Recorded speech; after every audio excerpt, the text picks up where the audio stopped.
What's up, everybody? Welcome back to another episode of the JT Sports Podcast. I'm your host, JT. I hope everybody's feeling great right now. I know I am. Tell me why I just hit a 3-leg parlay. I correctly predicted the spreads of all 3 of the Thursday night preseason games. And betting on preseason, I've always believed was a sign that you're insane and you need to be put in Arkham Asylum, because what are you doing putting your hard-earned money on backups and guys who are most likely going to make it to the practice squad? Well, I guess I need to go ahead and join Arkham Asylum with y'all, because I put $10 down on a 3-leg parlay for these preseason games, and I was shocked that I got every single pick right. And since I'm feeling good right now, I wanted to come on here and just give my thoughts on a few takeaways that I have from the preseason games that I was watching. First of all, have you come to the realization that Anthony Richardson is never going to develop? From high school to college to now in the NFL, Anthony Richardson has been living off potential. In high school, he completed only 50% of his passes. In college, he only completed 50% of his passes. And in the NFL, he still is only completing 50% of his passes. At this point, Anthony Richardson is the biggest bust in NFL history. He is worse than Jamarcus Russell. No bullshit. Jamarcus Russell has a higher career completion percentage than what Anthony Richardson does. I just saw Anthony Richardson get TKO'd in this preseason game against the Baltimore Ravens. There was a blitzer humming off the edge that he didn't see, and it dislocated his finger with the hit that he took. The Colts have no choice but to roll with Daniel Jones. In life, there's a saying that goes, you got to know when to hold them and know when to fold them. You got to know when to continue to believe in something, and you have to know when it's time to give up. The Colts have to give up on Anthony Richardson at this point. You cannot continue to say he needs more time. He needs more time. He's the same player right now that he's been throughout the entirety of his football career. He didn't develop in high school. He didn't develop in college, and he's not developing in the NFL. Let me ask you something. If you were a head coach right now and you had to win, if your team didn't make it to the playoffs, you were going to get fired, would you trust the fate of your job in the hands of Anthony Richardson? Be honest with me. If you were Shane Steichen right now, you have to pick between Daniel Jones and Anthony Richardson to save your job. Are you picking Anthony Richardson? Please be honest with me. If you are making the excuse that he needs more time, you will get fired. Do you know what the NFL stands for? It means not for long. You don't have 5 years to wait for a guy to develop. By the time Anthony Richardson ends up being even a halfway decent backup, you would have already been fired. Anthony Richardson is so bad that you're better off just calling Hail Marys for the entirety of the game than you are calling anything else. He still has not improved as a passer. He still is throwing balls behind guys' back. He still can't read defenses, and he's not even a good athlete. When he's on the field and he runs the ball, what's the point of having all that size, being 6'4", 250 pounds damn near, and you're fragile glass? Literally, I've never seen such a waste of God-given athleticism and size when I watch Anthony Richardson play. He is never going to turn into a good quarterback. Watching this preseason game against the Baltimore Ravens showed me everything that I need to know about how his final season in Indianapolis is going to play out. If he starts, he's only going to last 4 or 5 games, and then they're going to bench him for Daniel Jones. You are better off rolling with Daniel Jones from week 1 to the end of the season. Daniel Jones isn't good neither, but At least he's a low-end starting quarterback, high-quality backup. Anthony Richardson, if you were to rank him among all the quarterbacks in the NFL right now, starters and backups included, he will be the worst of them all. He is not a NFL caliber quarterback. Anthony Richardson, for him to develop properly, he needs to play in the UFL. The UFL is the right place for a guy like Anthony Richardson. For all of you all who keep saying he needs more time, yeah, go get more time to develop in the UFL. That's the right place for you. Coaches there aren't getting fired. Coaches there have all the time in the world to develop Anthony Richardson. When you get to the NFL, there are certain things that you should already be able to do. You shouldn't have to rebuild a quarterback like Anthony Richardson from the ground up. When you get to the NFL, everything that you learn from Pop Warner, middle school, high school, and college should already have molded you into an NFL level player. And then the NFL coaches are able to build off the skills that you have learned from all the years you've had playing football up to this point. The NFL is not here to babysit people like Anthony Richardson and wait for them to develop. Eventually, you have to come to reality as a Colts fan that you drafted the worst quarterback in NFL history. Anthony Richardson has the lowest career completion percentage of any starting quarterback in the last 10 years. That's not something to justify giving more time. Eventually, rubber meets the road, or rubber, however the saying goes, the Colts have to bail on Anthony Richardson. How long are they going to continue to keep lying to themselves that Anthony Richardson is going to turn into the next Josh Allen or the next Cam Newton? Anthony Richardson has been worse than Jamarcus Russell. That is not hyperbole. Jamarcus Russell, throughout his first 3 years in the league, because that's the longest he lasted in the National Football League, was better than what Anthony Richardson has been up to this point. And Anthony Richardson has the more physical upside than what Jamarcus Russell had coming out of LSU. Anthony Richardson is finished. He is done. Don't need to see any more to know that he's never going to turn into anything good, at least a starting caliber quarterback at that. If you don't want the starting quarterback of your favorite team to play like Anthony Richardson, go ahead, hit that like button, subscribe to the channel, check us out, JT Sports, on all podcasting platforms. Give us a 5-star review on Apple and Spotify. Let's get back to the video. The Ravens are the best team in the league at drafting. Every year they pull off a heist in the NFL draft. 18 out of 22 of the Ravens' projected starters this year are all guys that they drafted and developed. And I was just watching this preseason game against the Indianapolis Colts, and they had a former undrafted free agent, Keaton Mitchell, who is 2 years removed from a season-ending injury, who was absolutely untackleable. Every time Keaton Mitchell got his hands on a football, he was averaging 10 yards per pop. And before he got injured a few years ago, he was a really big factor in the Ravens offense. Elite speed, great acceleration. He has a lot of similarities in his game to Chris Johnson, but just with a tad bit more power and better vision. There's no way the Ravens are not going to have a role for Keaton Mitchell in this offense. They already have a lot of good running backs on this team as it is. We know that Derrick Henry is a future Hall of Famer. Justice Hill is one of the best pass blocking backs in the league. Keaton Mitchell is probably going to be the running back who comes in to spell Derrick Henry when he needs a breather from time to time. And the Ravens could have a Sonic and Knuckles running back duo, and Keaton Mitchell probably is going to be the Baltimore Ravens running back of the future. Derrick Henry, he probably has about 2-3 more years left.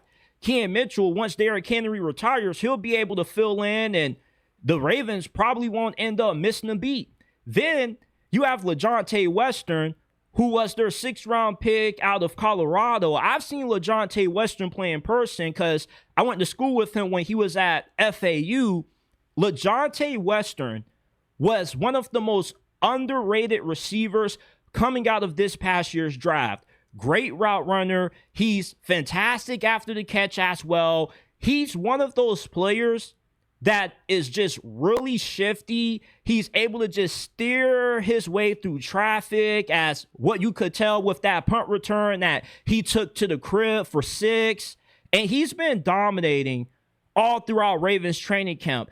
After every Ravens training camp practice, when I read the practice reports, everybody's raving about how good Leonte has been. For some reason, the players that were under Deion Sanders got underdrafted because everybody that has played for Coach Prime in college has made somewhat of an impact very early in the NFL. Deion Sanders just has a great feel for skill position players, and Leonte Wester is a prime example of that. Some may argue that he was a better receiver than Travis Hunter in a certain extent in terms of him just having a better, more polished game than what Travis Hunter currently does right now. Travis Hunter is a better athlete than Leonte, but Leonte is a better route runner and a better separator than what Travis Hunter currently is right now. He just doesn't have the ball skills and the ability to win those 50-50 ball matchups. But not only do the Ravens currently have their punt returner for this season, but they also have their slot receiver of the future. Or if DeAndre Hopkins doesn't stay healthy this year, then Leonte can come in and you won't miss a beat with him in. The Ravens just never seem to miss in the draft. Harry Roseman is the best general manager in the NFL. Eric DeCosta can't be too far off from him. The Ravens went from Ozzie Newsome, who not only is a Hall of Fame player, but he's a Hall of Fame executive as well. Before Ozzie Newsome retired in his final draft, he gifted the Ravens Mark Andrews, Lamar Jackson, and Orlando Brown. All 3 of those guys are all pro level players. Lamar Jackson's the most talented quarterback in NFL history. Mark Andrews, despite the drop that he had against the Bills, has been one of the best tight ends in the league for over the last 3-4 years. He could be on his way to a future Hall of Fame career as well. Orlando Brown no longer is with the team, but he still is a great player that Ozzie Newsome drafted. The Ravens, not only do they nail their first-round picks out of the park, but they find great value in the later portions of the draft. When's the last time you can remember the Ravens drafting a bust in the first round? I have to go back to, 2015, 2016, when they drafted Brashard Perriman? That's about it. Hollywood Brown, you probably could say, was somewhat of a bust, but I can't really say he was a bust because he was a productive player. He wasn't bad. He just had an issue with the drops. Now, the Ravens have just completely amped up their drafting with EDC taking over. Malachi Starks, he's going to be a stud. Kyle Hamilton is an all-pro safety. Tyler Linderbaugh is one of the best, if not the best center in the game right now, arguably. The Ravens, when they go into the draft, their mindset isn't, we're going to be aiming to walk away with 2-3 starters. No, the Ravens, when they draft, they're looking to pull off a burglary. They're looking to find players that everybody's sleeping on, that nobody wants to take a chance on drafting high, like they did with Lamar and Orlando Brown. And that recipe is a reason why they eventually are going to break through and win a Super Bowl. What separates the Ravens from the other franchises in the AFC is that they draft and they develop better than anybody else in this conference. The Chiefs are good, mainly due to them having Patrick Mahomes and Andy Reid. They have whiffed on a bunch of draft picks. Let's not forget when they drafted Clyde Edwards-Helaire in the first round. He's not even in the league anymore. The Ravens are the best team in the league at evaluating talent, finding ways to properly develop the guys that they draft. The Eagles, they don't draft as good as the Ravens due to the Ravens having 18 starters that they drafted compared to the Eagles having 16 starters that they drafted. So by a thin margin, the Ravens edge out Howie Roseman in Philadelphia when it comes to dominating the draft. But when you draft this well, you always are going to have a team in the forefront of the Super Bowl conversation due to most of your roster being comprised of guys on team-friendly deals due to the rookie contracts. You're not having to invest a lot of salary cap in rookie deals, which allows you flexibility to bring in some big-name free agents like Derrick Henry, like trading for Roquan Smith, like signing DeAndre Hopkins. Great teams that compete for championships year in and year out. They never have to rebuild because they always knock it out of the park when it comes to the draft. When you can just routinely just replace guys via the draft and develop them, you essentially become a football factory. That's what the Ravens are. I don't know what Eric DeCosta does when he scouts and evaluates these players, but he just never seems to miss. The Ravens as a whole just haven't missed in the draft, and over the last 2 decades, they have always drafted better than anybody else. That's why you don't see them having too many down seasons. It's a shame that the Seahawks haven't told anybody about this hidden gem that they have at receiver and 5th-round pick Tory Horton. I became a huge fan of Tory Horton 3 years ago when Colorado State was playing Colorado. This was Deion Sanders' first season. During this game, every time Colorado State went Tory Horton's way, he was killing the Buffs every single play. He was just instant offense. And his performance against Colorado 3 years ago is what put him on my radar. And coming out of this past year's draft, he was the 3rd best receiver in my opinion. He is a great route runner, creates a lot of separation on his routes. And during the NFL Combine, he ran 4.39 coming off a season-ending knee injury that sidelined him for the majority of his final year at Colorado State. Tory Horton, he could have played and started on any school in America last year, but he decided to remain loyal to Colorado State. If he would have hit the transfer portal, he easily would have not just received a huge payday, but he would have started at Georgia, Alabama, Ohio State. He had back-to-back 1,100-yard seasons in 2022 and 2023. In 2023, he also led the Mountain West Conference in receptions with 96. And I was really surprised that Tory Horton fell so far in the draft. I thought that he would have, at the bare minimum, would have been a mid-second round, early 3rd round pick. The Seahawks don't have just a high-end wide receiver 2, wide receiver 3. No, Tory Horton has the potential to not just be a high-level wide receiver 1, but to be one of the best receivers in the NFL. And he already has proven that throughout training camp, he's been the talk of the town. The Seahawks, throughout this organization, they know that Tory Horton is going to be a really good player for them. But the rest of the NFL world, they aren't hip quite yet to Tory Horton, but they will be once this season starts. He already is projected to start week 1 for Seattle. He has taken Marquez Valdez-Scantlin's job. MVS, when he was signed to free agency, he was expected to be their 3rd option in this offense behind Cooper Kupp and JSN. But Tory Horton has just been so dominant throughout training camp that he's bumped MVS down the depth chart.